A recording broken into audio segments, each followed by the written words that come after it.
Yes, I think Mr. Gove has just made a very silly mistake. It's not that Blackadder teaches children the First World War.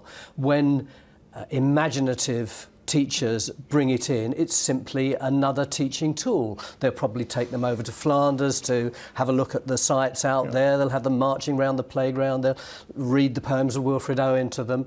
And one of the things that they'll do is show them Blackadder. And I think to make this mistake, to categorise teachers who would introduce something like Blackadder as left-wing and introducing left-wing propaganda is very, very unhelpful. And I think it's particularly unhelpful and irresponsible for a minister in charge of education. But I mean, because ultimately, if you think about it, what it's really doing is just slagging off teachers. It's just another example of slagging off teachers. And I don't think that's professional or appropriate from a minister. But I just want to ask you, in your book, Weird World of Wonders, World War I, do you make that point that Dr. Selden made? You know, and he's written his book, hasn't he, about the public schools in the First World War, that, you know, the hugely high attrition rate amongst the so-called officer class, many of whom at the time did come from public schools, but they were the first over the ladders. They were the first up on the barbed wire. Absolutely. There was a higher attrition rate for those young public school boys than I can't remember if I make it in the book. I certainly make it in the television series, which I'm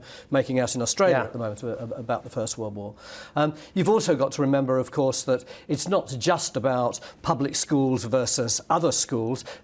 A huge number of other countries were involved. Well, it's called a world war for a very good reason. More young Australians per capita died than British. There was an enormous amount of heroic fighting taking place in Africa, in the Middle East. A lot of Caribbean people were fighting on our side, distinguishing themselves with huge bravery. So this idea that somehow World War I ought to be an essay to how things were in Britain and the noble officer class in Britain, it's a very old-fashioned fantasy. But what about this issue of the justness of the war? Was it a just war? Because children who study it compare and contrast the First World War and the Second World War, and it's pretty clear about the reasons for going to war in the Second World War. The First World War, you know, you're more or less saying it's two imperial powers battling each other, and they didn't need to go to war. Yes, you could say it was a just war. You could also argue that it was a pretty fatuous war. Some people say we were fighting against German expansion, which in a sense is true,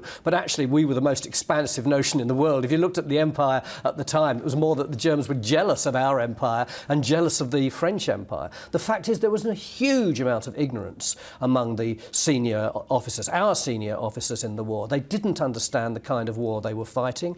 They developed tanks very late. They didn't develop U-boats in the way that the Germans did. Aeroplanes were developed, apart from reconnaissance, very late in the day. Their model for fighting were the old imperial wars, where we went in with a few machine guns and destroyed a few thousand Sudanese. And they kept trying to force that model, and in doing so sacrificed hundreds of thousands of lives. So I don't think we can simply let our officer class get away with it. There is a very serious case to answer.